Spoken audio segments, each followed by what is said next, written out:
Olá, olá a todos, todas, todes, a todo mundo que está nos ouvindo nesse podcast muito especial sobre territórios criativos, territórios culturais, territórios turísticos. A gente quer conversar sobre tudo isso com vocês e a gente vai trazer para esta conversa uma pessoa especialíssima. Eu queria só dizer que esse conjunto de podcasts é uma iniciativa da Tempo de Hermes Projetos Criativos. É uma empresa que acaba de nascer, nasce como uma plataforma colaborativa de cultura, turismo e economia criativa. Nós estamos criando esse programa de chegada para a sociedade, para os criativos, para os mercados, para as instituições públicas, e a gente quer dialogar com todo mundo, com um programa chamado Presentes Criativos para Futuros Sustentáveis. Temos aqui todo o interesse de discutirmos valores, que são os valores da nossa organização e que são valores para uma nova economia que a gente acredita que tem que crescer para o século XXI.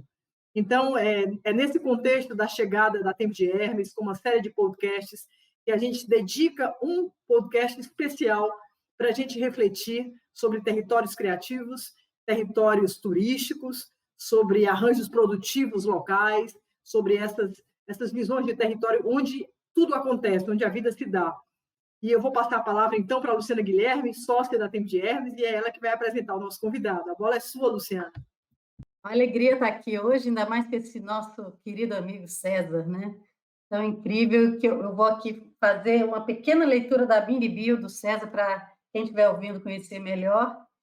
O César, ele é graduado em Sociologia, com especialização em Cultura e Educação, pela Faculdade Latino-Americana de Ciências Sociais, atua no setor cultural desde 1995. Sua trajetória e experiência têm destaque na formação de redes de cooperação e territórios criativos para o desenvolvimento local sustentável, envolvendo agentes e organizações da sociedade civil, universidades, empresas privadas e governos. Desde 2008, é diretor-presidente do Instituto Fábrica do Futuro e, em 2016, assume a presidência da Agência de Desenvolvimento do Polo Audiovisual da Zona da Mata, ambas instituições com sede em Cataguases, Minas Gerais. Bom, César, uma alegria estar aqui contigo. Falar de território criativo com uma pessoa como você é perfeito para a gente, né? Porque as discussões que a gente tem desenvolvido, né, que a gente já vem de alguns anos, mesmo antes da Tempo de Hermes, né, Cláudia, que a gente já vem trilhando, tem a ver com territórios que não se prendem à escala de cidade, por exemplo. Né? Hoje se fala tanto dessa cidade criativa, e essa cidade criativa que é tão debatida e tão criticada por um tipo de modelo que é extremamente excludente, né? Um modelo que é associado a uma lógica de classe criativa, né? Até essa expressão classe criativa eu já acho problemática, porque a gente já está falando de uma estrutura de classe, né? Dentro de um universo que é para ser do acolhimento, da tolerância, né? Da diversidade. Então, a classe, eu acho que já é, a própria terminologia já é bastante equivocada nesse sentido. Mas acabou que, quando a gente observa assim, essas discussões de cidades criativas, esse modelo é o que tem, digamos, dominado, mas é o que nós não concordamos e queremos desconstruí-lo e colocá-lo num outro lugar, né? Por isso que a gente não fala de cidade criativa, a gente fala de território, porque são múltiplas as escalas dos territórios, e a gente pode pensar o território que pode ser uma rua, né? Dentro de um bairro, pode ser o bairro, pode ser um polo, pode ser até pode ser uma cidade, mas se for uma cidade como Cataguases, que o César vai falar, é uma cidade pequena no interior de Minas Gerais, a gente não pode falar de uma cidade como Cataguases, como a gente fala como uma cidade do Rio de Janeiro, que existem rios de janeiros dentro, São Paulo com várias cidades de São Paulo, e assim são as grandes capitais, as grandes metrópoles. Então, a gente está querendo, na verdade, a gente foge desses modelos que estão estabelecidos e a gente quer construir uma discussão que fala de um território criativo a partir das pessoas, a partir das redes, a partir das articulações, né, entre as pessoas, as instituições e os governos que estão nos territórios. E o caso do Polo Audiovisual da Zona da Mata, a gente é muito fã, estou falando a gente, eu e Cláudia, porque somos, a gente já conversa muito sobre isso, né? E acompanhamos essa trajetória do Polo.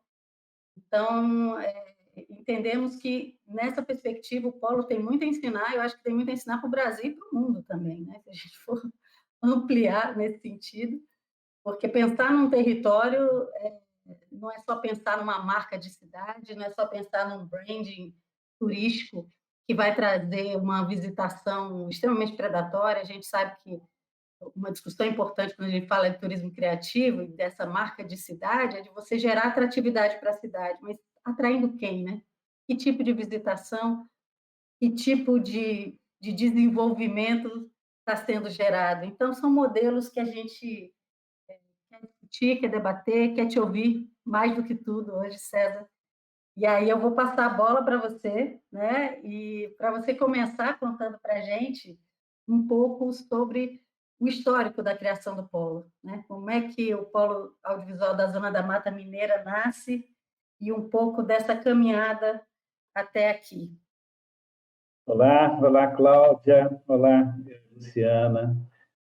Super obrigado por esse convite, convocação. É uma alegria também poder compartilhar esse momento com essa conquista, né? Esse momento que é lançado, o Tempo de Hermes, né? Com essa potência toda que a gente está vendo reunir de pessoas tão queridas, de conhecimentos e com experiências tão inspiradoras para nós também ao longo da nossa trajetória. Então, é uma alegria estar aqui, é um privilégio. Eu fico muito feliz pelo convite, né? A gente poder estar aqui compartilhando um pouco da nossa experiência, da nossa trajetória, né? E eu queria muito começar agradecendo a você, Luciana, e a você, Cláudia, e compartilhar a minha felicidade, a minha alegria estar aqui com vocês nesse momento. Esse lançamento, né, da plataforma, né? Acho que é muito bacana, acho que tem um marco e que bom compartilhar e que a gente siga juntos por muito tempo, né? Mas a nossa história é um pouco de nossa, porque começa muito nos anos 90, na experiência da própria construção do movimento social a partir do processo de democratização no Brasil. A gente participou da luta pela redemocratização nos anos 80, né, na Constituição, e algumas inspirações nos anos 90, toda uma movimentação que havia no Brasil e no mundo em torno da perspectiva da Agenda 21 da Cultura, né, que foi mobilizada no período, né? A gente trabalhou nesse período com uma experiência muito rica em Belo Horizonte, que foi o orçamento participativo, que a gente teve a felicidade de contribuir com o orçamento participativo da cultura, que foi uma ação inédita, né?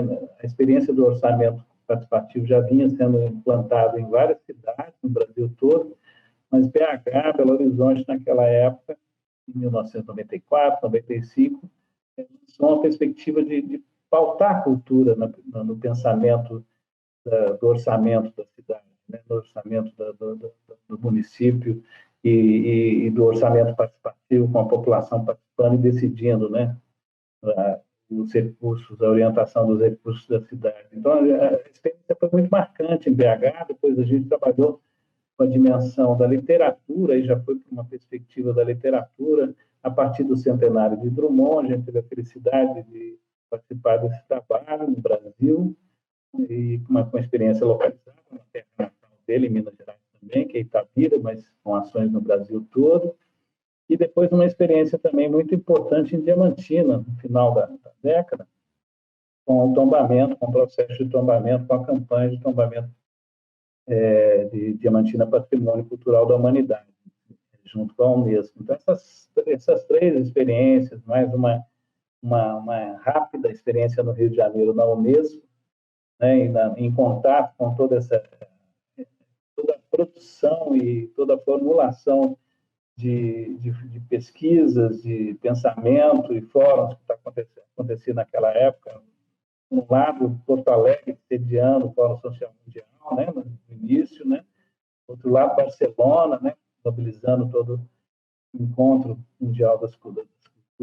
Eu acho que esse período é um período muito efervescente de elaboração, né? No Brasil também vivi uma experiência de incentivo fiscal para a cultura também, iniciando, né?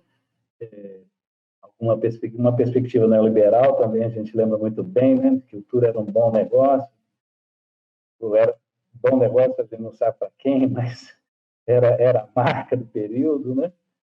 Até quem sabe para quem, né? Mas esse é o momento, né? Eu acho que eu fico imaginando bem esse momento, assim, que eram dois mundos, duas visões de mundo, né? Uma construída numa perspectiva de é possível um mundo melhor, né? Ou outro, o mundo do entretenimento, da indústria, né? Eu acho que a marca que ficou, não me lembro bem, mas era algo assim parecido, que no Rock in Rio anunciou, era por um mundo melhor. Então, por um lado, era por um mundo melhor, por outro lado, é possível um mundo melhor. Dois mundos, duas visões bem distintas e marcavam, que ainda, né, tem reflexo até hoje na construção da perspectiva do desenvolvimento para o mundo todo, para o processo de civilização, enfim. Então, a gente começa muito nesse burburinho, né, vamos dizer assim, nessa mobilização, nesse processo de construção de perspectivas e de visões de mundo, né? E a gente chega em Cataguases, que é uma pequena cidade, no início do século também, 2001, aqui na cidade do interior da zona da Mata de Minas Gerais, quase do Rio de Janeiro, né, para localizar as pessoas. Uma cidade pequena, de 70 mil habitantes, né? Mas que está numa micro-região mais ou menos de 300 mil habitantes. A média das cidades aqui, Luciana, é de 30 mil, 10 mil, 5 mil. A maioria das cidades gira em torno desse número de habitantes. A maior cidade tem 110 mil, Cataguases tem 70 mil. Então, assim, é uma pequena região, mas uma característica ao chegar aqui na cidade, dos primeiros impactos assim, que a gente percebeu era a relação das cidades entre si, da própria micro-região. As pessoas participam e vivenciam o local de maneira... As relações humanas, relações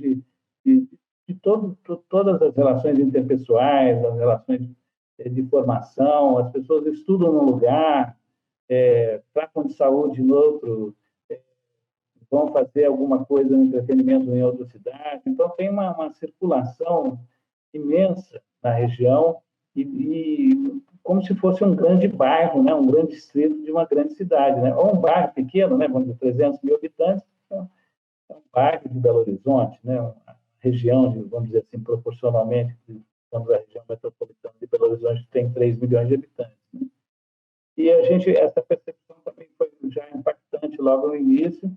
E o que chamou a atenção também era muito uma relação muito próxima entre os habitantes e de uma maneira muito interessante o sentimento de pertencimento, a forma como eles imaginavam a sua cidade, né, as comunidades. Então, até na maneira de contar as histórias, né, de se colocar para o mundo, chamou muita atenção. E a gente foi entender também esse território, essa cidade, a partir dessa visão, né, essa relação, mas de cara chamou muita atenção algumas singularidades locais, regionais. Duas coisas marcavam muito nesse momento, que significou, foi muito significativo para a gente, foi exatamente a industrialização precoce da região. A região foi industrializada precocemente em 1905. Então, assim, em 1905 você tinha na cidade, na região, luz e energia elétrica e indústria têxtil. Ou seja, a base da Revolução Industrial estava instalada na região, digamos, precocemente para a América Latina, não só para o Brasil, né? Quantas cidades a gente imagina que, nesse momento, no início do século passado, tinham luz, né? Ou tinha uma indústria se instalando, tecido, né? A Revolução Industrial começou em 1850 na Inglaterra, ou seja, 50 anos depois você tem uma região de Minas Gerais, né? Juiz de Fora, não é só, né, aqui nós estamos muito próximos do Juiz de Fora, né, que é considerada a Manchester mineira, né, assim, o orgulho, né, não agora, mas há muitos anos se falava da Manchester mineira, mas é um pouco isso, é uma região muito organizada para servir a corte, né, para servir o império, né, para servir a capital do Brasil, que é o Rio de Janeiro. Então, seja com tecido, seja com energia, curiosamente, com cerveja, né, com bebida, com sorvete, né? Dizem Cataguases que Cataguases inventou o picolé. Né? Que curiosidade. Por que inventou o picolé? Porque o rei Dom João gostava de sorvete, então alguém tinha que fazer picolé para a corte. Algumas pérolas assim são contadas aqui, e, curiosamente, seguindo essa linha da cidade imaginada, né, da comunidade imaginada, tem um autor aqui, um poeta chamado Cusco, que ele dizia que Cataguás é o centro do mundo. Se duvidar, meça. Né? Pega a fita métrica, vai lá e mede no mapa que a cidade é o centro do mundo. Então, um pouco esse sentimento, esse estado de espírito, não só de Cataguás, mas da região, de fazer parte de um lugar que tem contato com o mundo. Essa relação já era uma relação de pertencimento pela troca, pelo intercâmbio de pessoas do mundo todo que aqui passavam. Então, no início do século, você tinha italianos, ingleses, alemães, europeus de toda forma, pessoas de todos os lugares circulando pela região, e certamente os operários italianos aqui, né, os engenheiros ingleses e tal, construindo essa indústria. Nessa condição pioneira também industrial, também surge aqui pessoas como Humberto Mauro, né? Que não é da cidade, mas é da micro-região, estuda mecânica, que na verdade é mecânico, é eletricista, e vem para cá para trabalhar, prestar serviço para essas empresas. E aqui ele conhece um italiano fotógrafo. Então, esses encontros, onde é que ele ia encontrar um italiano fotógrafo no interior do Brasil? Né? Por conta dessas relações, dessas condições que um fotógrafo italiano estava nesse período em Cataguases e que apresenta a ele a máquina fotográfica e apresenta a ele o cinema que estava surgindo no mundo todo. Né? Então, a partir daí começa uma história incrível, né, dessas duas pessoas que vão produzir o que é chamado o primeiro ciclo, um dos primeiros ciclos do cinema nacional, genuinamente nacional, no arcabouço, né, pré-Revolução de 30, aquele processo todo de construção de um pensamento nacional, da cultura nacional, do modernismo, né, que aconteceu aqui também, não só principalmente com os literários, né, os escritores cataguasenses da região, em contato com os escritores de Pernambuco, em contato com os escritores de São Paulo, do Rio de Janeiro. Então, há um movimento também literário muito forte aqui, chamado Os Verdes, e essa geração depois vai também se relacionar com o Rio de Janeiro. A relação é muito próxima do Rio e do Rio com o mundo, né? Aqui nós fizemos um filme o ano passado, retrasado aqui, nós fomos numa fazenda, uma fazenda de 200 anos, que o proprietário falou para a nossa produção que naquelas escadarias, vocês imaginam as escadarias da fazenda, a bisavó dele com o bisavô descia as escadarias acompanhado de servos ou de pessoas escravizadas, negras, descia, atravessava a linha do trem, numa pequena estação chamada Distrito Sinimbu, pegava o trem numa tarde, chegava no Rio de Janeiro, dormia no Rio de Janeiro, pernoitava no Rio de Janeiro e ia passar férias em Porto, sem sujar os pés. Essa frase, para mim, tem um significado, assim, né? Coisa como que é a história do Brasil, a história do mundo todo, né? Desse período, 1800, 1900, né? Essa oligarquia agrária, essa elite brasileira, né? Daqui ia para a Europa passar férias, sem sujar os pés. Bem simbólico, né? Esse momento, né? Essa frase ficou muito forte para mim há 2 anos atrás, uma produção que a gente chama Maria do Caritão, inclusive a Lília Cabral foi a protagonista desse filme. Várias cenas foram filmadas nessa fazenda. Mas, voltando lá atrás, então, essa origem agrária, essa riqueza produzida, que gerou a industrialização precoce, esse encontro dos literários, dos literatos, com Beto Mauro produzindo cinema com Pedro Comelo,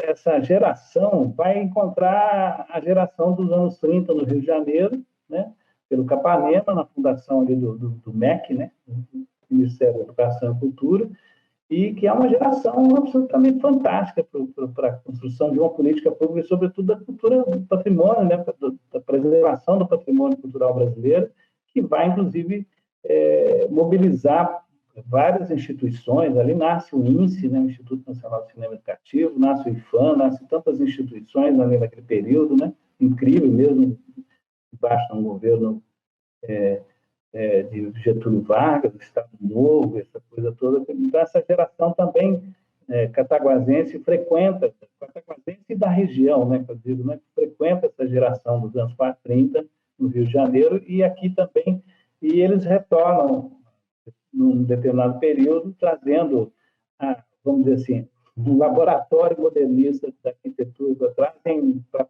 realizar aqui na cidade. O nosso arquiteto maior, né, Oscar Niemeyer, traz Jean Boulemax, traz Janira, traz vários arquitetos do modernismo brasileiro para realizar suas obras. A transformação da região na cidade, principalmente Cataguases, mas na região, de uma cidade já colonial ou clássica para uma cidade modernista. Então, tem toda uma reforma urbana, né, a partir da movimentação desses arquitetos paisagistas urbanos que tiveram nos anos 40. Então, tem uma marca, tem um legado, né, muito forte que nasce daí. Depois tem todo o processo de 60, 70, 80 de resistência cultural, aí é uma efervescência, né, debaixo de ditadura, das diversas áreas, literatura, cinema, teatro, música, então, mas, né, debaixo, vamos dizer assim, desse momento duro que nós vivemos no Brasil. E a volta desse processo é nos anos 90, né, depois do processo de redemocratização, e tem uma marca muito forte na região por conta dessa presença dessas empresas centenárias, é o investimento cultural privado, cultural e social, que nasce lá atrás, na base do mecenato, por conta da influência europeia, dessa relação que todos tinham com o mundo, né, passa pela filantropia, pelo assistencialismo, e no final da década de 90 chega no cultura é um bom negócio, né, e o marketing cultural, né, tanto propagado nesse período aí, com aquela ideia de responsabilidade social empresarial. Então, esse é o cenário que a gente encontra aqui, com muitas instituições do terceiro setor já instaladas, empresas importantes, empresas nacionais, do setor elétrico, indústria têxtil, da mineração, especialmente da bauxita, e instituições ligadas assim, à GIF, à Etos. Então, para uma pequena região do interior de Minas Gerais, ter todo esse legado, toda essa história, toda essa construção social, toda essa relação cultural e essas organizações, era uma coisa surpreendente. Ainda é, né, para muitas regiões, né? Você tem instituições fortes, fundações fortes, institutos, com muita atuação, com muito investimento, usando lei de incentivo nesse momento já, mas fazendo muito essa política que estava estabelecida nos anos 90. Então, esse é o cenário que a gente chegou aqui e encontrou logo no início do século, né?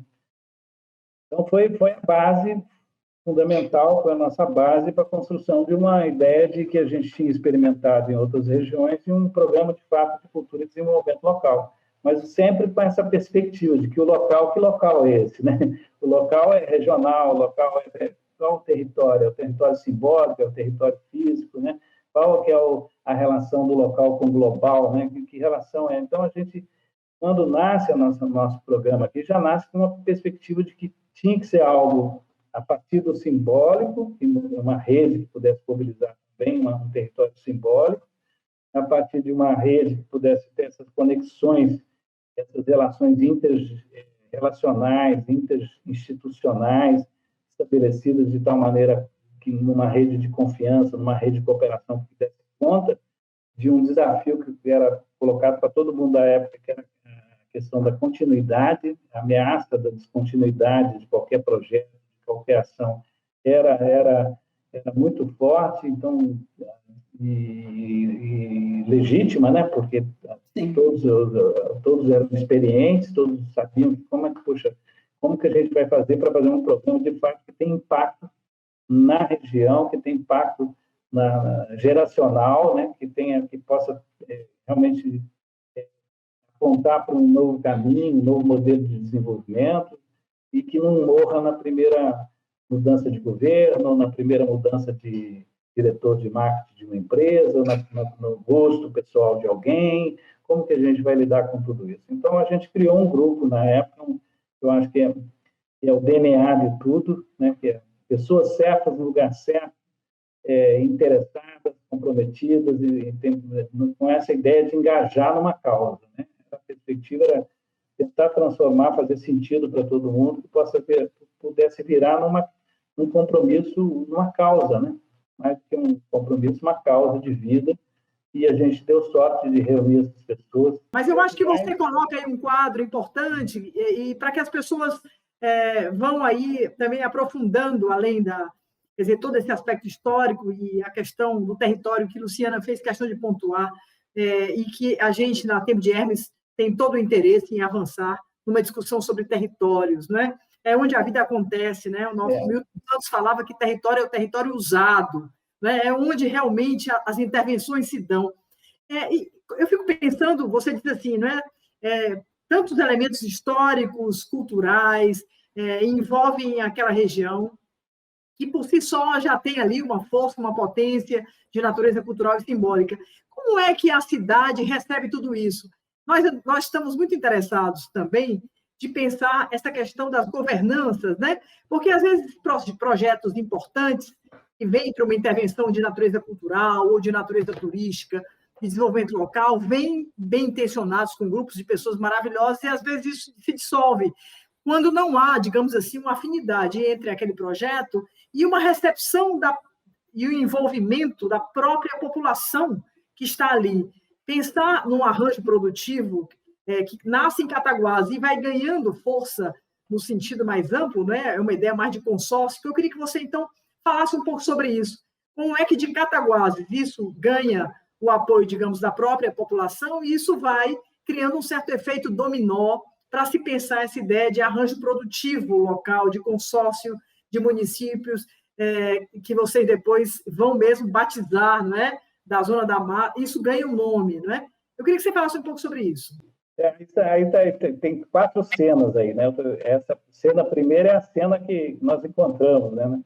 Nessa segunda cena que a gente começa a articular realmente, o primeiro momento foi reunir pessoas, né? Esse DNA, essas pessoas interessadas que faziam essa reflexão, que imaginavam a região, uma região muito potente, criativa, essa região conectada com o mundo, e que já tinha experimentado a potência da força da cultura e da educação como instrumentos e matriz para o desenvolvimento, o quanto que isso era importante.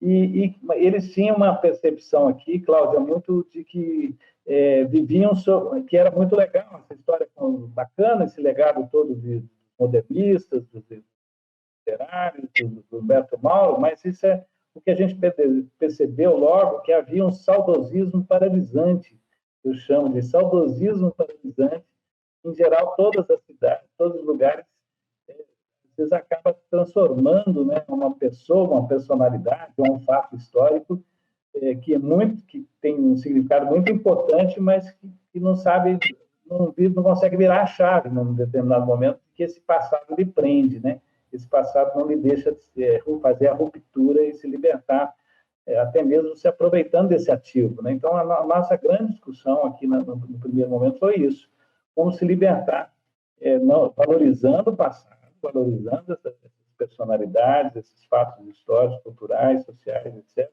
mas que pudesse catapultar, que pudesse fazer a ruptura histórica necessária para construir um futuro no presente, né? Então, isso foi o nosso desafio inicial, fazer com que as pessoas pudessem olhar para esse passado de maneira legal, bacana, valorizar, conservar, preservar, mas fazer dele um ativo de projeção do futuro, de construção, não de paralisação, que era o que acontecia aqui, não só aqui, acontecia com Drummond em Itabira, acontecia com outros personagens com JK em Diamantina, então, assim, dando alguns exemplos, né? Então, esse primeiro desafio, e o desafio de pensar exatamente essa rede de cooperação que envolvesse primeiro, segundo, terceiro setor, né?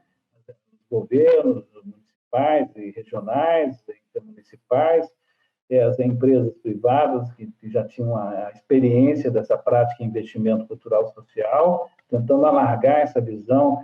E aí tem um elemento importante que a gente entra com a perspectiva de responsabilidade social, a gente faz uma discussão de responsabilidade social com impacto no desenvolvimento local, regional. Então, também tem uma atualização das empresas aí no GIF, no EPS, com essa visão de desenvolvimento, né? Não basta ser só responsável, né? Vamos ter a responsabilidade social, mas tem responsabilidade social com o desenvolvimento local. Então, foi um ambiente muito favorável para fazer uma proposta de projeto, de um programa de cultura e desenvolvimento local estruturante, que tivesse de longo prazo, de impacto geracional, que pudesse apontar para realmente uma perspectiva da economia, da cultura, né? O nome economia criativa apareceu muito depois, né? E nesse período se falava nessa perspectiva da construção de uma nova economia para a região. Sempre essa perspectiva de como que a gente faz a diversificação da economia, como que a gente cria as condições para que uma nova economia se estabeleça na região, como que a gente também avança nas políticas públicas, eram duas coisas que tensionavam todo o movimento do grupo, a política pública associada a uma política de desenvolvimento local, associada ao desenvolvimento de uma nova economia, a partir da cultura e da educação.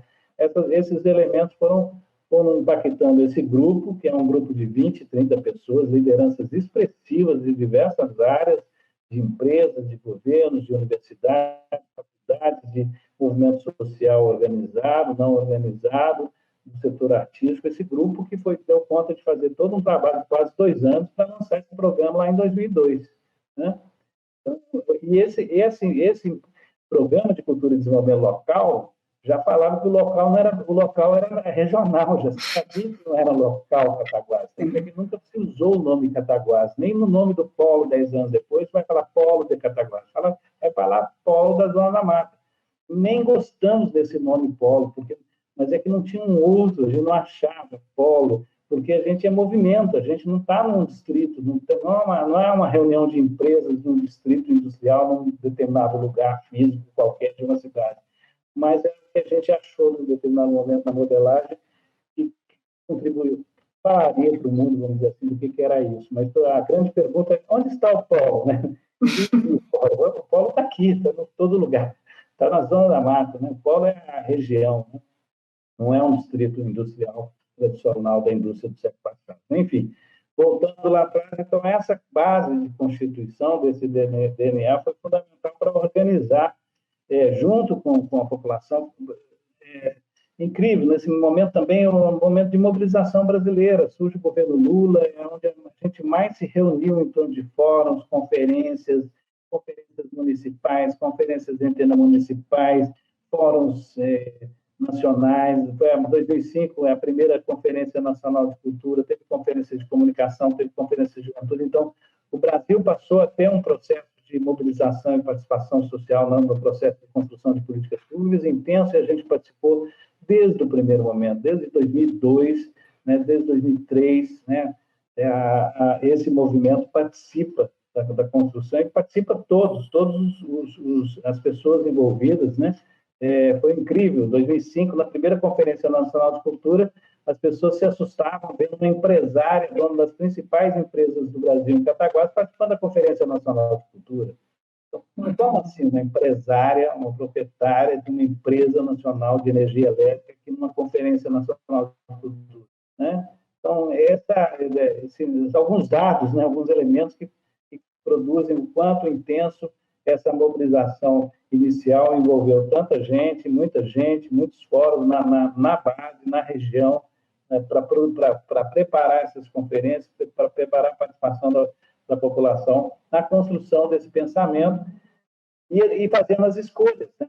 fazendo as escolhas necessárias. Esse também era um fato que, como a gente conseguiu fazer uma gestão local, regional, de maneira horizontal e democrática, não havendo ninguém, as fundações, as instituições, não havendo alguém criando uma instituição que conseguisse mediar e organizar todo o processo ao longo desse primeiro período, chamado Instituto Cidade, esse instituto deu conta de mobilizar esses atores, incorporar a região e, através desses fóruns, dessas conferências, poder construir uma política endógena, né? uma proposta de baixo para cima que pudesse fazer sentido para a região. E quando a gente fez as escolhas, parecia que era óbvio. Mas claro que a região vai fazer um polo de um programa de cultura e desenvolvimento local com audiovisual e tecnologia. Parecia que era um negócio tão óbvio, né? Assim, era legítimo, né? Assim, não houve nenhum... Claro que alguns setores, mas por que não é música? Porque, né, setor cultural sempre... Por que não é teatro? Porque...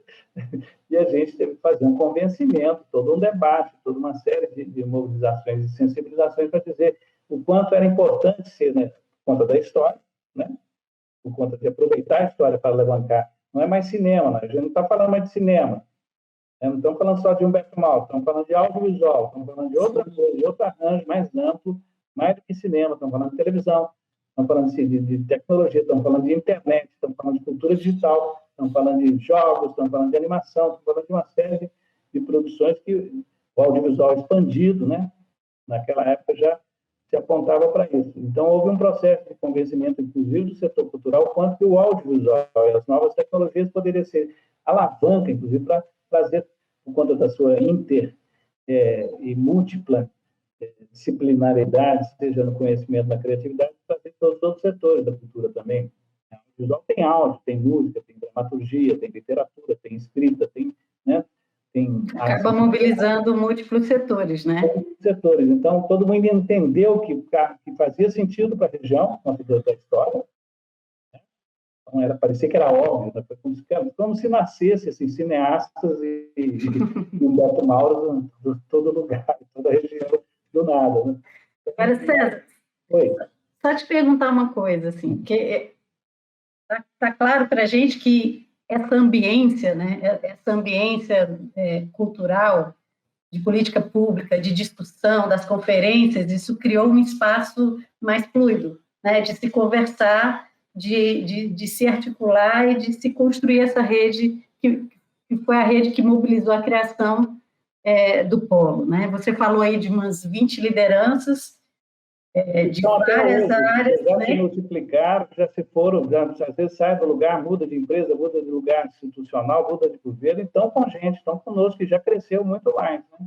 Não, maravilhoso. Mas o que onde é que eu quero chegar aqui com a minha pergunta? Né? Na hora que vocês começam esses movimentos, começam essas discussões e identificam essa possibilidade realmente de elaborar um programa, né, um projeto, que você falou assim, foram uns 2 anos desse grupo discutindo para apresentar uma proposta, né? Isso. E essa proposta, ela passa a ser apresentada para o poder público. Você falou que tinham lideranças dessas que eram do poder público, mas como é que isso se deu? Vocês se constituíram no Instituto Cidade, que você comentou. Você logo em seguida, como é que se deu essa dinâmica da estrutura? Porque as pessoas... Rapidamente, esse grupo se organizou, né, para constituir projetos. Teve um fórum da Fábrica do Futuro, durante 2 anos nós fizemos mais de 6 fóruns da Fábrica do Futuro, nessa perspectiva de construção do futuro mesmo. Não existia ainda a Fábrica do Futuro, mas tinha o Fórum Fábrica do Futuro.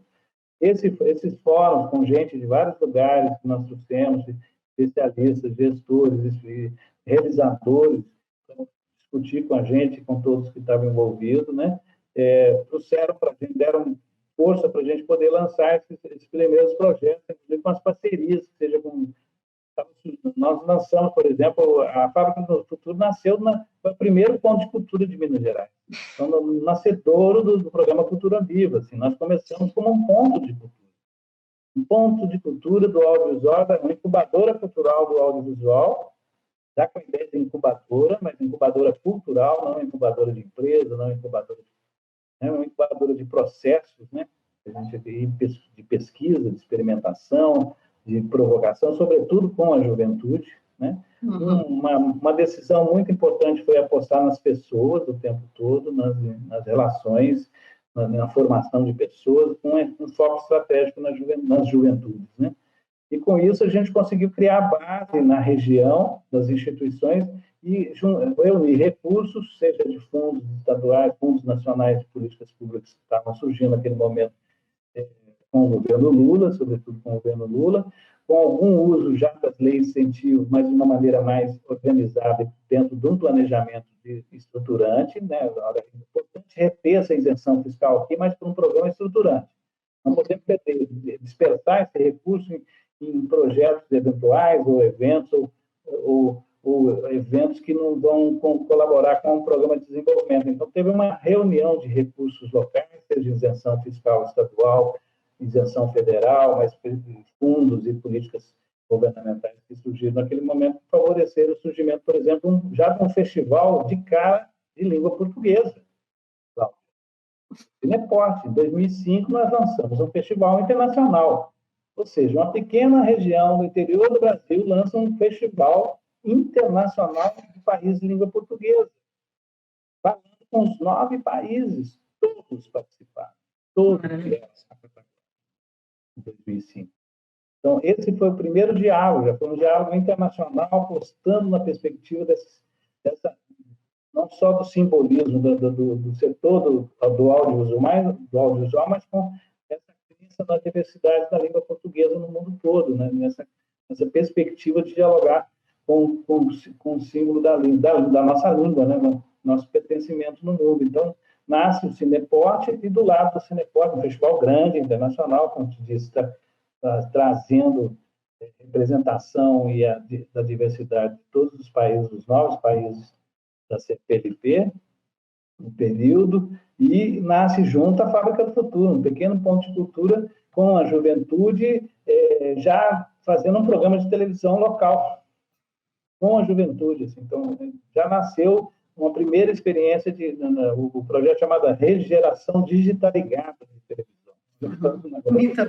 Rede Geração Digitaligada. Esse era o primeiro programa de televisão já em rede, reunindo jovens da micro-região, Briaré, Leopoldina, Cataguases, Ubá, já participando de um programa de TV, aprendendo fazendo,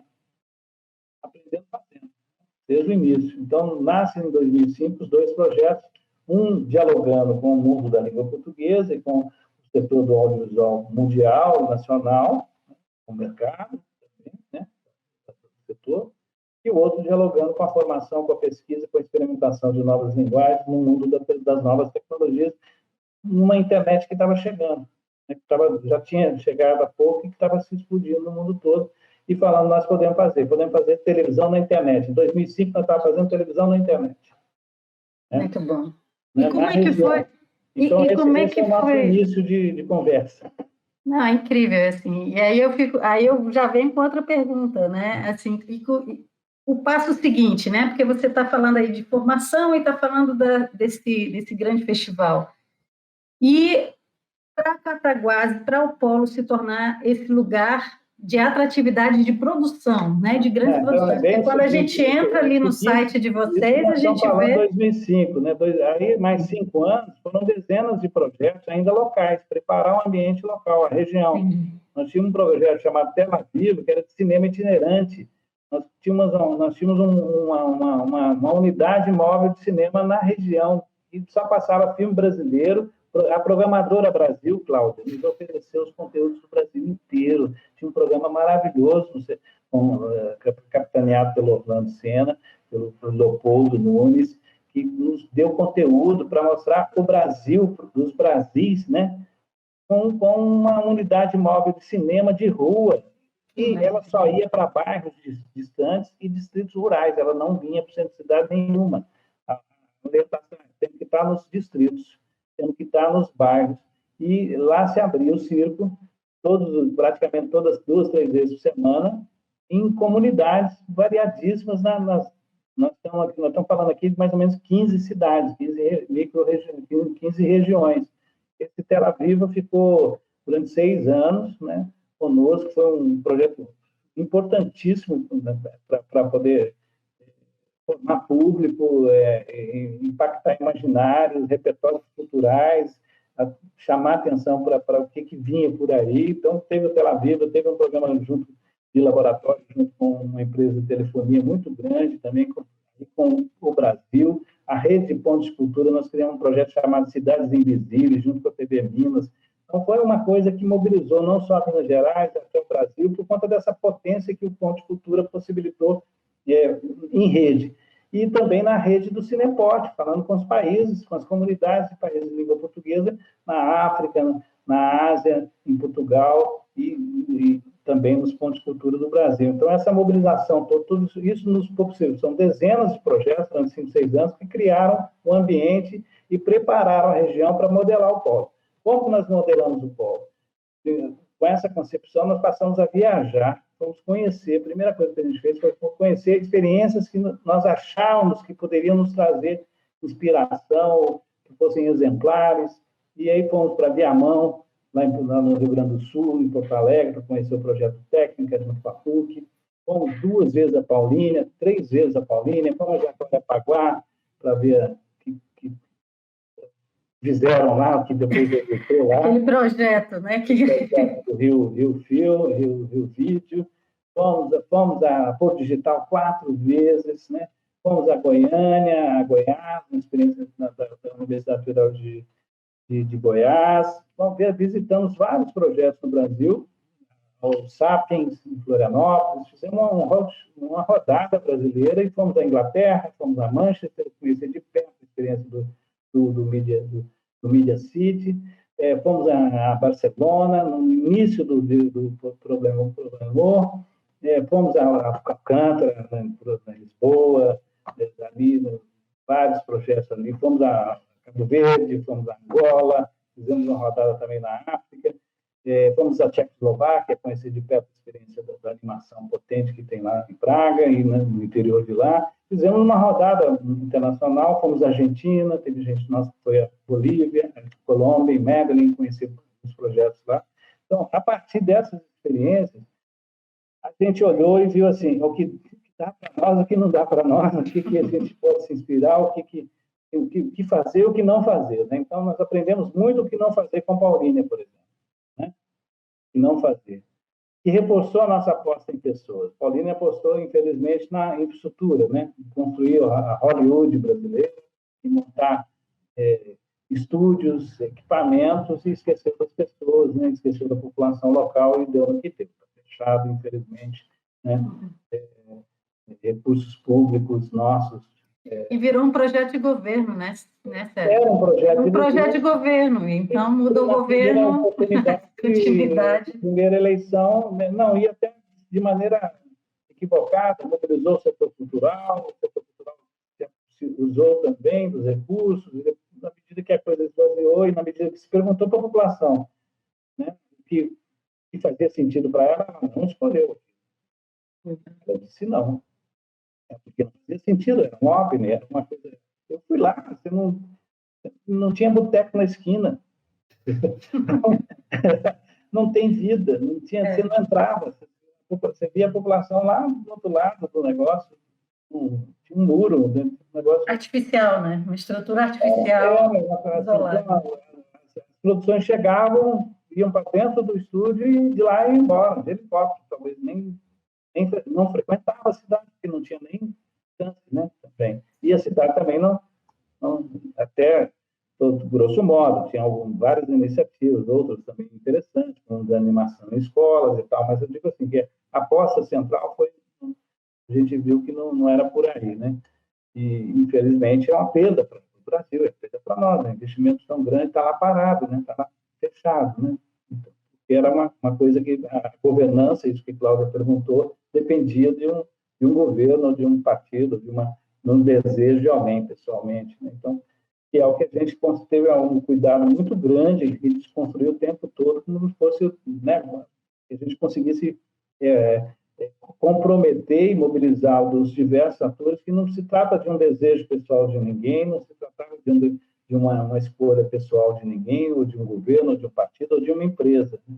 É uma escolha construída foram processos construídos interpessoais, interinstitucionais, que asseguravam aquilo da continuidade, né? Então, a partir daí, a gente modelou o polo, especialmente com algumas consultorias muito importantes do pessoal do Porto Digital do Recife, que foi uma referência para a gente no modelo que eles constituíam, muito próximo da gente, porque, mesmo sendo uma experiência que surgiu da universidade, lá na história do Porto Digital, nasce dentro da universidade, dos meus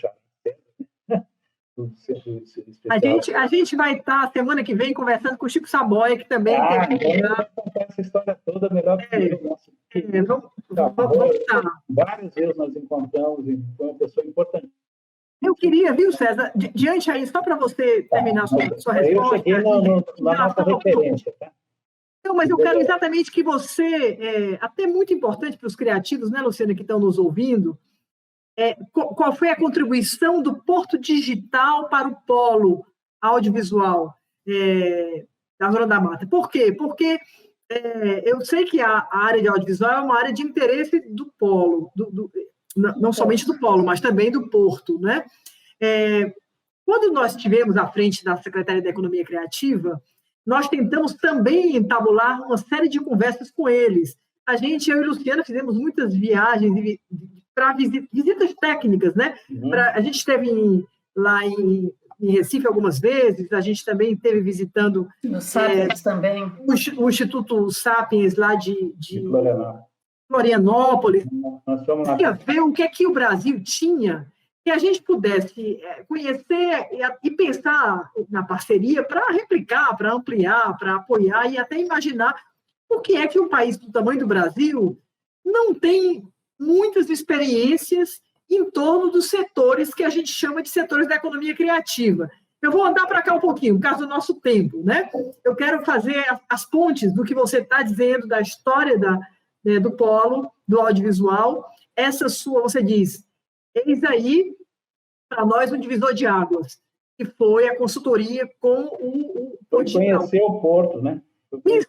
Explique para nós e para os criativos que estão nos ouvindo qual foi a grande contribuição. Eu tive muita dificuldade com eles, eu vou dizer aqui, eu digo, semana que vem eu vou dizer isso para o Chico, que é outro amicíssimo, querido, que é assim, na hora que nós chegávamos para tentar enxertar na visão deles ali, né, de um cluster, né, de setores criativos, toda vez que eu falava em setores como culturas tradicionais populares, artesanato, as artes, eles diziam, não, Cláudia, nessa conversa a gente não quer, não. A gente quer aqui trabalhar com as novas mídias, as criações funcionais, moda é bacana, design é bacana, mas esse negócio... E aquilo era uma confusão dos diabos. Você não deve lembrar bem disso. Me lembro de conversas difíceis, inclusive com uma pessoa que é uma liderança muito importante na área do audiovisual em Recife. Lu, me ajude aqui. Eu estou falando da nossa querida, que esteve no Ministério, foi representante do MINC. Tassiana? A Tassiana Portela, obrigada. Pronto. Tassiana dizia, o Porto Digital, Cláudia, tem uma dificuldade de entender essa amplitude da economia criativa. Fala de você aí com a sua experiência, como é que foi isso? Para nós, o que foi importante na relação com eles foi, primeiro, a visão de planejamento, de relação, porque a gente nasce da sociedade civil organizada, a gente não nasce a gente nasce numa ideia de terceiro setor, de organizações da sociedade civil de interesse público, OSCs, OS, ou CIPs, então esse lugar que a gente ocupa desde o início, isso para a gente consolidou um pouco lá, porque o modelo de gestão deles saiu da universidade e partiu também para uma coisa muito parecida com a gente, confirmou para a gente que a nossa conformação, a nossa governança, liderada por organizações, por pessoas advindas de organizações da sociedade civil, e o modelo de governança a partir de organizações sociais, terceiro setor, é mais próximo da gente. Então, essa primeira coisa, e como que ele se articulava nos níveis federais, estaduais e municipais. Então, planejamento, só para a gente ser bem focado, planejamento, articulação...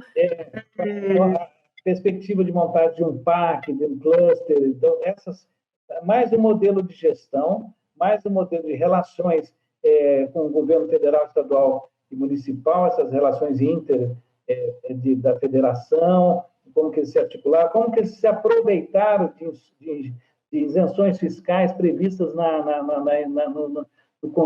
Constituição de 88 para a indústria da tecnologia no Brasil. Da mesma maneira que nós estávamos se aproveitando também da isenção fiscal da indústria instalada na região aqui, convencendo a retenção de recursos na região, não dispersando os recursos para Brasília, para onde lá serve. Desde o início, a gente convenceu as lideranças empresariais que essa pequena parcela de isenção fiscal não poderia ficar na região em projetos estruturadores. Esse foi o convencimento. Por que dispersar recursos? Por que mandamos recursos que não vão voltar para nós? Nós estamos falando de uma micro-região do interior do Brasil, fora das capitais. Então, o convencimento é: nós vamos continuar mandando dinheiro embora, nós vamos continuar mandando recursos embora.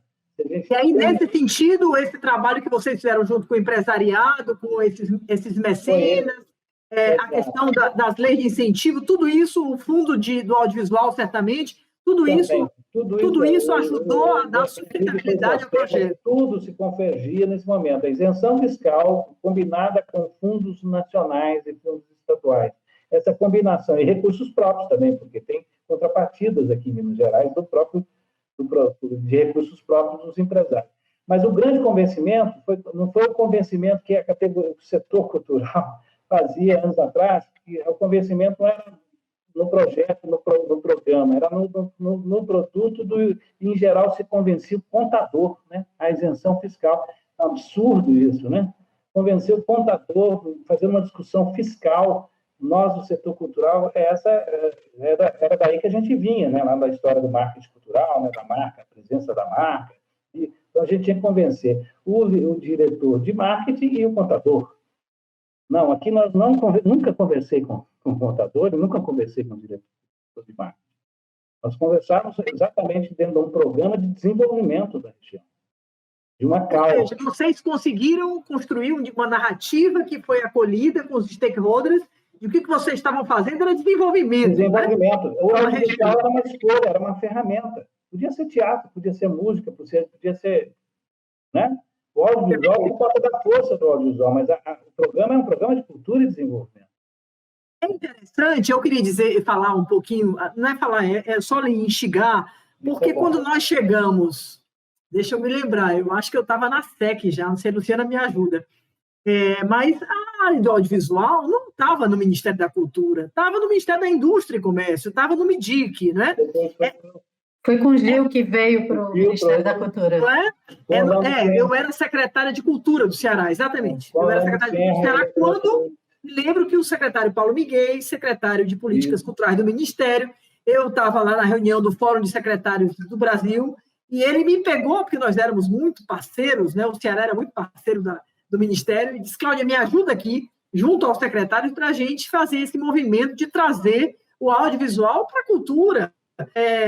Eu entendo que uma parte expressiva dos cineastas, os do cinemão, não é? Que é diferente do audiovisual que a gente trata hoje. Eles queriam ficar no MIDIC, eles não queriam, eles achavam que era uma perda de prestígio, de poder simbólico, que eles queriam ficar no MIDIC. Mas depois, com o movimento... E orçamentário, né? E orçamentário. Que vai para o Ministério... Mas muito mais pobre.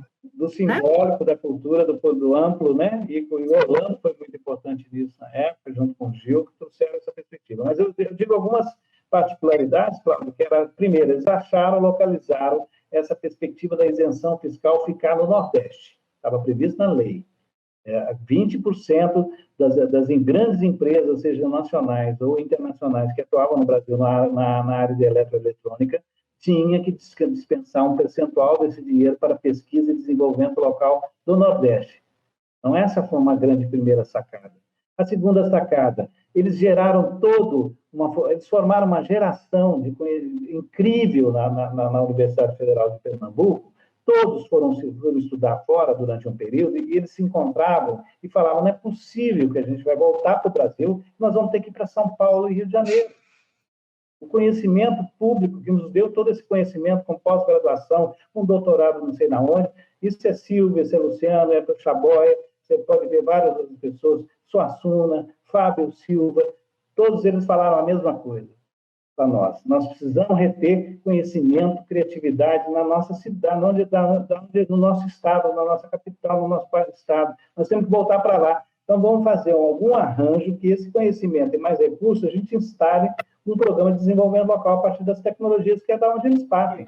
Né? Você tá organizando aí uma compreensão muito importante para quem está nos ouvindo, mas tem uma variável aí que eu acho que também conta. Eu vou puxar para essa variável agora. Uma variável chamada Eduardo Campos. Sim.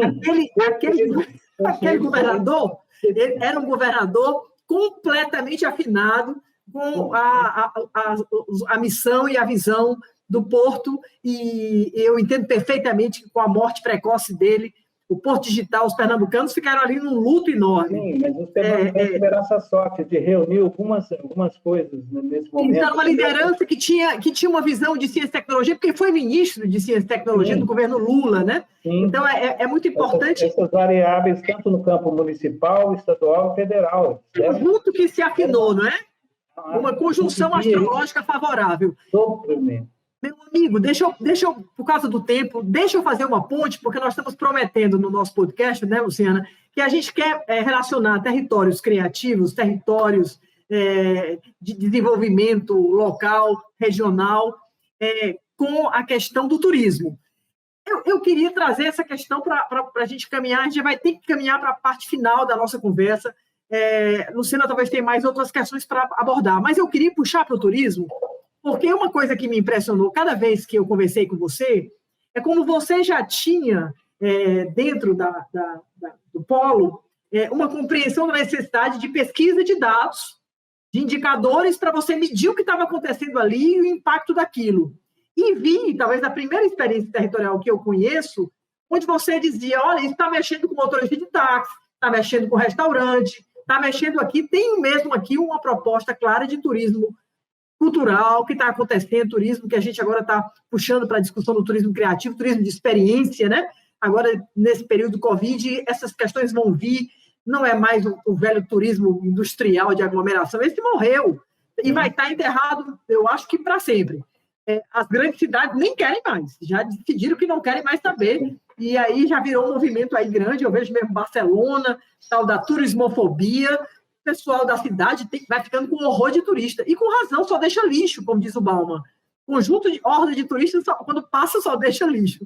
Então, a pergunta para você é, como é que você fez essa conexão e esse nó entre a economia criativa, o polo audiovisual e a economia do turismo? Eu queria ouvir um pouquinho de você sobre isso. O que a gente sempre apostou é que o que nos moveu para chegar no audiovisual num primeiro momento, né, para chegar nessa modelagem, né, que era a governança que a gente foi resolvendo, como eu falei, a partir da liderança da organização da sociedade civil, articulada com o governo, com universidades e com empresas, mas a base da governança está na agência. Nós criamos uma agência, agora nós temos uma agência, a partir de 2014, né, no espírito de Bruno Latour, uma agência, né? Uma agência de agentes locais, de pessoas que transformam, que tomam atitude, que são atores de uma rede, né? E essa agência é a nossa Film Commission. Não é uma Film Commission estatal. No mundo, nós temos uma experiência na Dinamarca que nos inspirou de uma Film Commission de um arranjo produtivo local que não é estatal, mas também não é privado. Nós somos uma empresa social, nós geramos riqueza e distribuímos riqueza. Nós não geramos acúmulo, nem acumulamos riqueza, nem geramos lucro. Né? A gente funciona como uma empresa social e com essa característica de reunir agentes locais para promover essas transformações a partir do que a gente consegue mobilizar de atração de grandes filmes acontecerem na região. Então, aconteceram na região mais de 30 filmes, talvez sejamos nesses últimos 10 anos, a região do Brasil, do interior do Brasil, que mais trouxe grande produção para serem realizadas de uma maneira organizada e imediata. Não é chega e vai embora. Não é assim. Não cai uma espaçonave e filme vai embora. Tem toda uma mediação, uma articulação de contrapartidas, de compromissos, de arranjos locais com fornecedores, com empreendedores, com artistas locais, com os técnicos locais, enfim. Toda uma geração foi formada nessa base. Com isso, os filmes também, eles produziram um sentimento de que é preciso cuidar do lugar.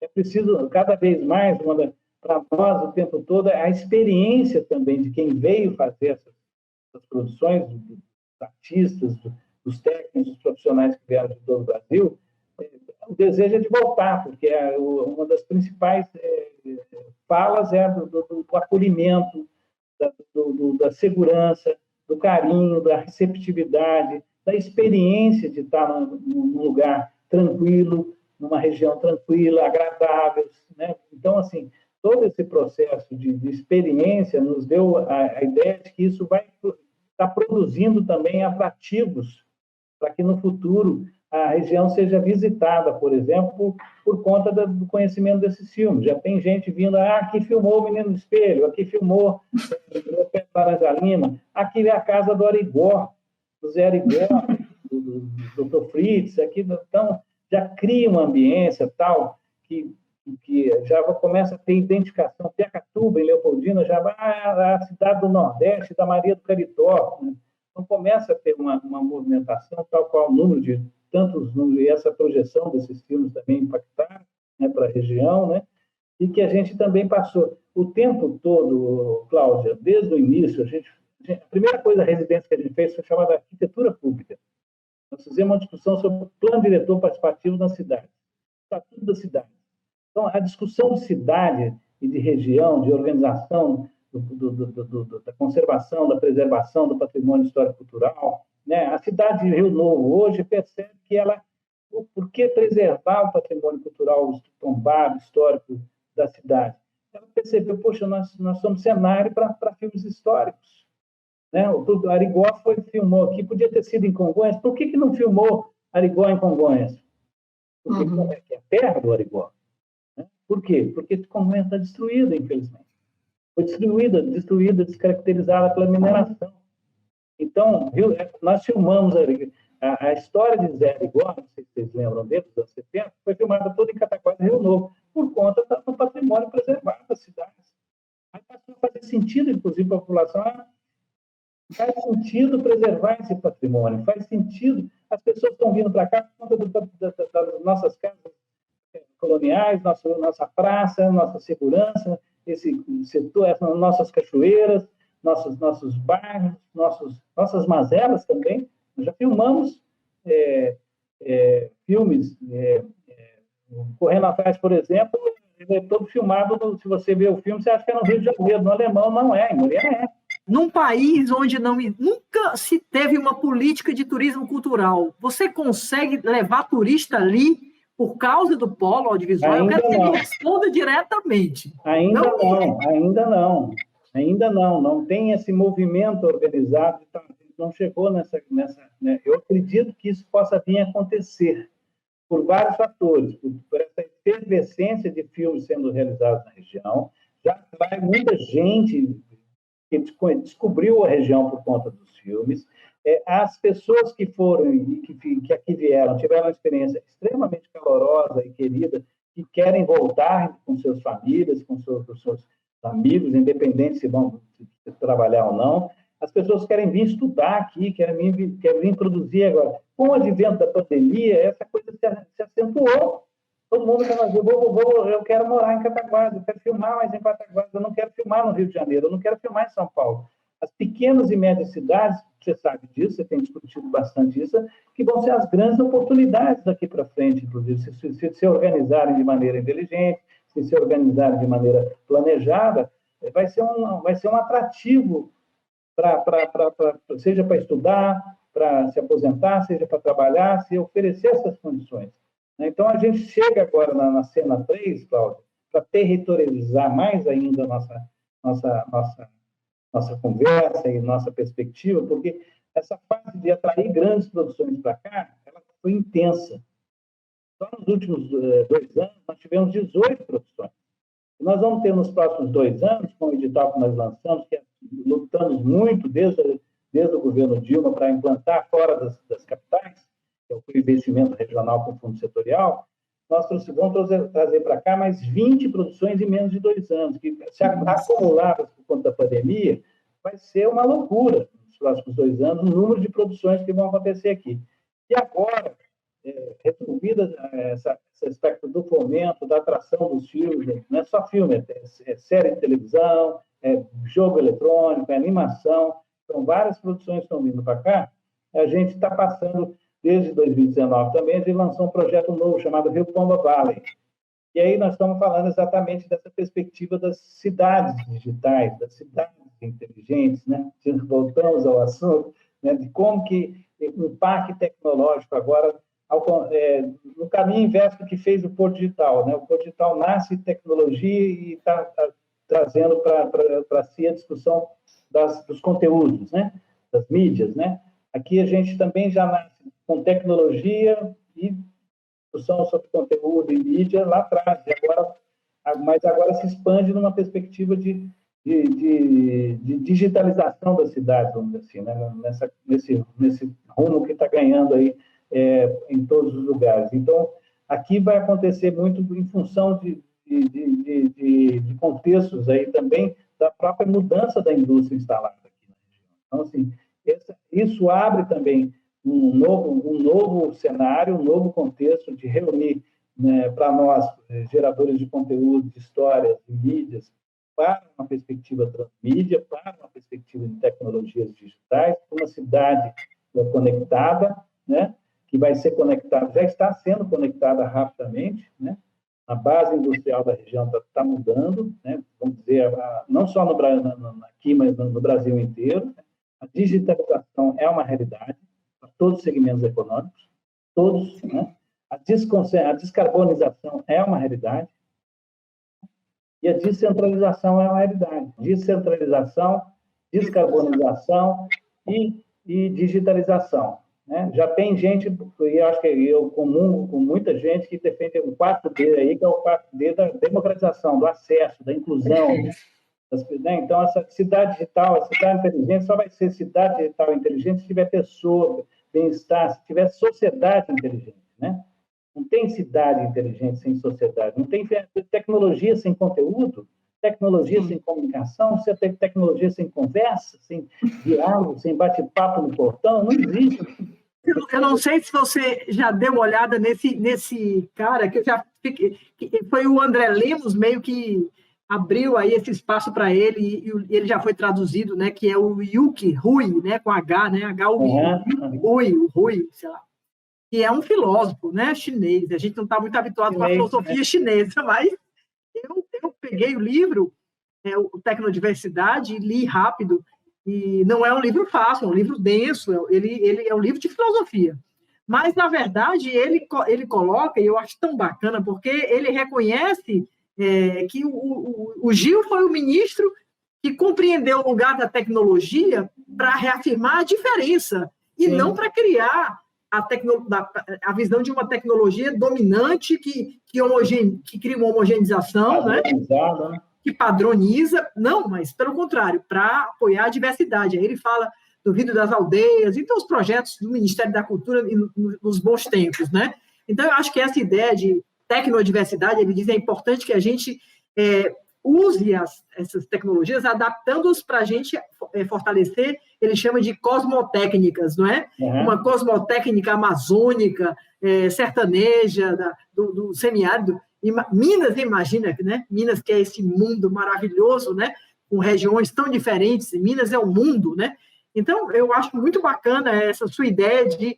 Eu estou muito impressionada com a tua fala e achando maravilhosa, porque eu não fazia essa ligação entre o Porto Digital e o projeto do Polo, e você está dizendo uma coisa interessante, de um projeto de audiovisual, vocês estão caminhando para uma visão mais ampla, que é essa visão da digitalização, de compreender que aquele território precisa desse fundamento tecnológico, né, que só através dele é que vocês vão poder mostrar a cara de Cataguases, dos personagens, a história e a memória, né? É super bonito. A caminhada para a transmídia está intimamente ligada à fruição, né? A conexão entre o conteúdo, quem produz e quem não produz, que interatividade entre quem cria e quem também vê, e quem pode recriar, remixar, refazer, e que a transmídia possibilita. A gente viveu uma experiência que é absurda com um programa com crianças, vendo filmes, a partir de ver filme, criar novos filmes a partir do que viu, seja do sentimento de um personagem, ou de uma vivência de um cenário, criando um outro filme, uma releitura e devolvendo para a sociedade. Aí você está falando de um processo de educação, né? De educação audiovisual, de mediação. Eu acho que o papel da educação é mediar o analógico e o digital, né?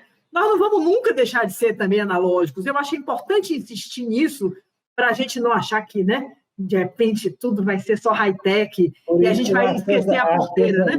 Por isso que artesanato, artesania, ofício, nós estamos falando disso, nós estamos falando de geração de trabalho criativo, trabalho inovador, indústria criativa também. De educação, né? De um processo de educação. Circular, criativa, verde, sustentável, distribuída, né?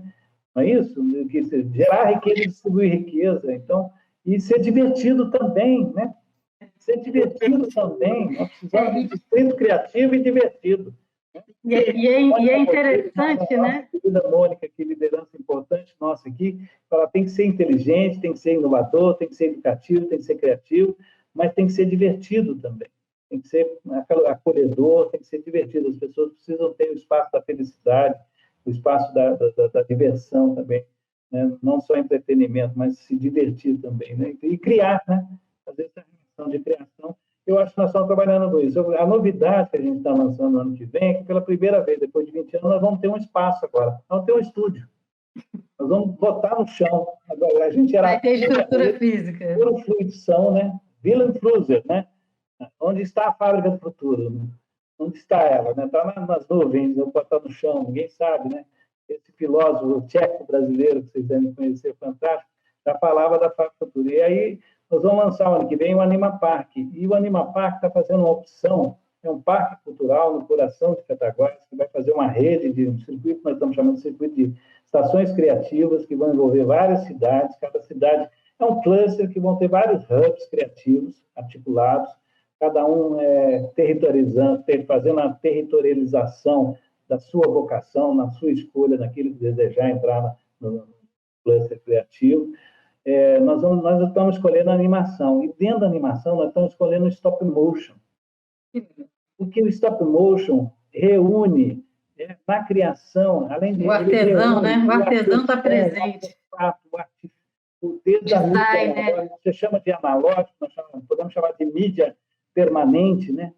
De trabalho analógico, trabalho permanente físico com mídias emergentes, com plataformas emergentes, com conteúdos diferentes, que estão todos colocados aí. Essa combinação, o stop motion é uma relação mundial que não tem também no Brasil e que territorializa, porque precisa do físico, precisa do analógico, essa combinação desde o artesão, do mestre, sabe, que faz a carpintaria do boneco, do mestre de boneco, do mestre de figurino, do mestre de objeto de cena, até o cara que é o engenheiro que faz nanotecnologia para produzir um control motion, um micro cenário revolucionário, conectado com o mundo digital, e um trabalho criativo, digno, muito bem remunerado e por muito tempo.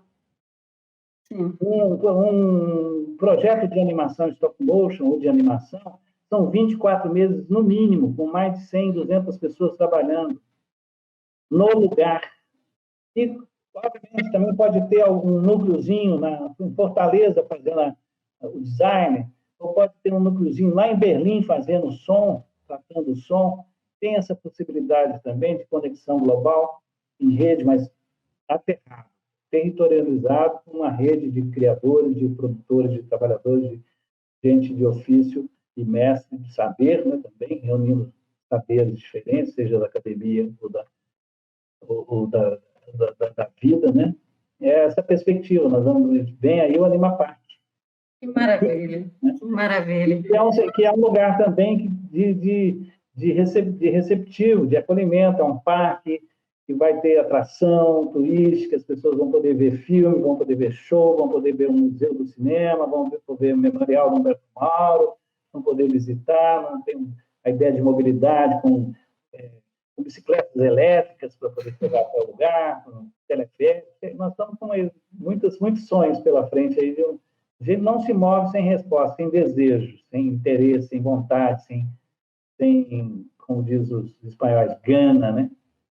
Como diz os pernambucanos, né?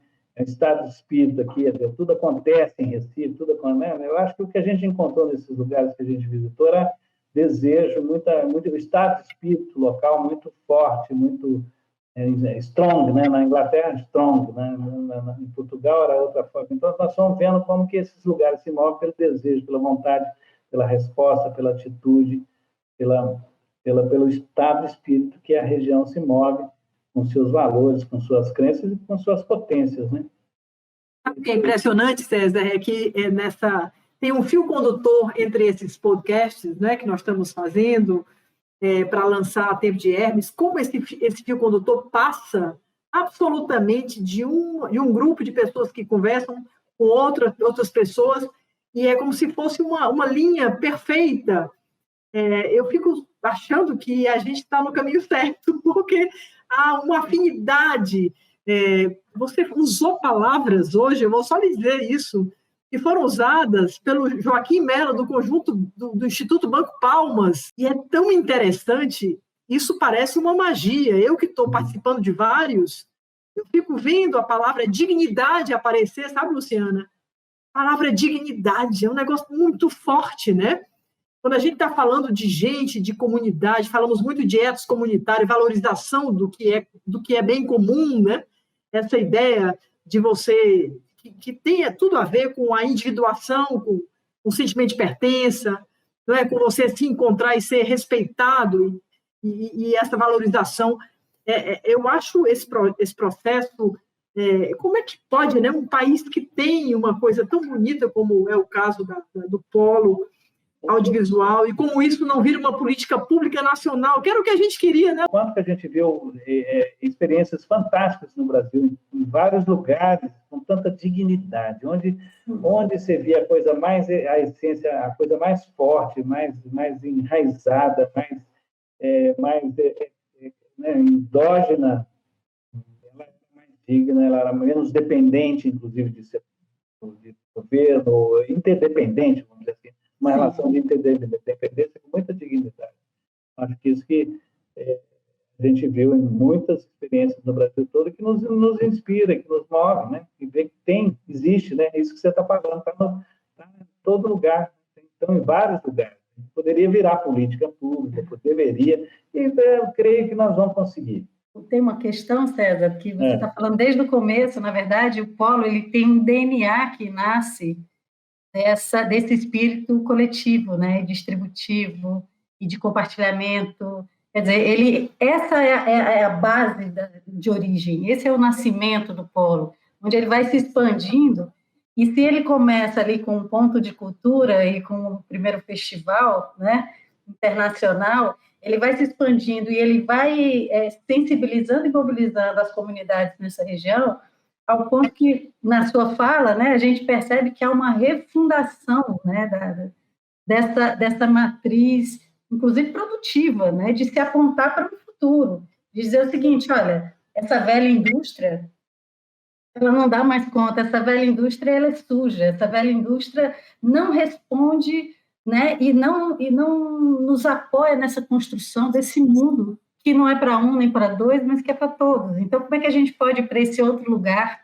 né? E com governança, e com gestão, e com planejamento, né? E com indicadores de resultado. Eu vou passar depois para vocês as planilhas que a gente fechou agora no início do ano, que é super inéditas, depois vocês verem o tamanho dos impactos, assim, de tudo que a gente imagina, que a gente sempre falou, e agora a gente está chegando numa condição de impactos não só sociais, mas impactos de relevância, inclusive, de entendimento, né, do trabalho que está sendo feito, e, claro, os econômicos também são impressionantes, sabe? Depois eu vou passar para vocês. Mas eu acho que o que mobilizou, o que mobiliza todos nós, eu sou uma pessoa desse conjunto, é muita gente envolvida de diversas áreas. Nós somos um grupo multidisciplinar desde o início, envolve arquiteto, não é produtor audiovisual, sim, mas envolve gestor, envolve ambientalista. É um grupo muito plural, sabe? E todo o trabalho que a gente faz, a gente sempre trouxe essa perspectiva da pluralidade, do interdisciplinar, do multiartista, do multiconhecimento, e está expresso agora nessa aposta futura. Nós também discutimos o nosso próprio fazer. A gente sabe que o cinema não é a nossa indústria, o cinema é do século passado, por exemplo. Nós fazemos uma reflexão também daquilo que a gente faz também. Nós queremos repetir a mesma indústria do século passado, na indústria hollywoodiana? Não. E esse audiovisual expandido, para onde que ele vai? Né? Onde é que vai, por exemplo, nós estamos discutindo também, se a gente está falando de modelo sistêmico também, nada se perde, né? Nada, não tem entrada e sai. Onde entra algum conhecimento, alguma atividade, onde sai, né, com algum conhecimento? Porque estamos falando também de redes sistêmicas, né, de entrada e saída, como que é isso também dentro da nossa criatividade. A gente gera tanto conhecimento, e para onde vai esse conhecimento? A gente gera tanto conteúdo e recorta em 50 minutos de um filme, 1h30, onde vão os 30 horas gravadas com Nelson Pereira dos Santos? Nós temos 30 horas gravadas com Nelson Pereira dos Santos e alguém fez um filme de 20 minutos. Onde estão as outras 29 horas? Isso não pode ficar guardado, escondido num arquivo digital de uma biblioteca, de algum lugar, mediateca. Então, a gente precisa também se reinventar e utilizar aquilo que a gente cria, aquilo que a gente produz, colocar isso a público, à disposição, para que outros tantos possam fazer desse conteúdo aquilo que imaginar. Né? Então, um filme, ele não pode se esgotar num filme, ele tem muito conteúdo, muito conhecimento, muito trabalho de muita gente durante muitos anos. Então, e mesmo depois, né, como é que ele fica, como é que ele permanece, como é que ele chega no público. Nós estamos tendo uma experiência agora de streaming absolutamente fantástica. Nós criamos uma plataforma desejada também há tantos anos, mas que esse momento trágico que a gente está vivendo acelerou também, né? Ano passado, um projeto que a gente vinha desenhando há anos, a gente colocou e planejando para colocar esse 2022 no ar, a gente antecipou 2 anos e lançou uma plataforma que é o Polo TV, né? E a primeira atitude foi reunir todos os empresários, todos os empreendedores, todos os produtores, e todos colocaram seus filmes na plataforma à disposição da população mundial. E essa generosidade, inclusive, para envolver, fomos os primeiros a parar, mas fomos os primeiros a atuar também, né, na pandemia, de maneira generosa e colaborativa no mundo todo. Então, seja através da música, da literatura, do teatro, do cinema, que a gente mais viu desde o ano passado, o setor cultural se posicionando desde uma janela de um prédio, né, tocando uma música vizinho, até uma plataforma de streaming, de música, de cinema, à disposição. Então, a gente teve uma experiência muito rica, né, esse ano todo, de chegar ao nosso filme. Esse primeiro, assim, a minha maior alegria, porque quem está mais vendo é a Zona da Mata. Muito bom. A nossa região estão vendo nossos filmes. Assim, nós temos os números, nós temos uma tecnologia muito, empresa de Belo Horizonte muito bacana, que está nos fornecendo uma tecnologia de ponta, internacional, inclusive, né? E que a gente vê o impacto dos nossos filmes sendo vistos por quem deveria ser visto, né? Aliás, a gente sempre fez isso. Nós temos uma rede de cineclubes, nós criamos há 10 anos atrás, né, 10 anos, uma rede de cineclubes em escola, exatamente para que a população, criança, jovem, adolescente, veja os nossos filmes e tenha essa experiência cultural numa sala adequada. É como se fosse assim, se no século passado você tinha na escola uma biblioteca, no início do século toda a escola tinha um laboratório de informática. Agora, não, na nossa vontade, se tem um laboratório de informática, se tem uma biblioteca, tem uma sala de cinema também. Isso está acontecendo aí. Então, os nossos filmes estão sendo vistos, já eram vistos fisicamente, né, pelo Cineclube, agora estão sendo vistos pela plataforma. E, assim, nós temos 6.000 pessoas cadastradas, gente na Austrália, gente na Alemanha, gente em Portugal, gente na África, vendo os filmes que a gente produz aqui no interior de Minas Gerais. Isso, para a gente, é uma alegria muito grande, né? Porque chegando ao cidadão, né? Chegando à população, quem quem financiou tudo isso também, né? Deu essa noção histórica, né? A gente entendeu como é que foi se dando a construção do processo, da governança, impacto no território, projetos futuros, pandemia, quer dizer, a gente acabou tocando em todos os pontos que a gente queria, e eu acho que, enfim, o Polo, ele precisa ser de um mergulho, né? De quem não o conhece, para realmente uma referência, assim como o Porto Digital foi uma referência para vocês no primeiro momento, vocês passam a ser referência a partir do que vocês incorporam e do que vocês desenvolvem localmente, né, que traz o novo, que traz o que só tem aí, só tem nessa região, e que pode ser inspirador para tanta gente, né, aqui no Brasil. Então, César, nossa, que honra, que alegria, né, Cláudia? Escolhemos a pessoa certa para essa conversa de territórios criativos. Muito obrigada, viu? Muito obrigada.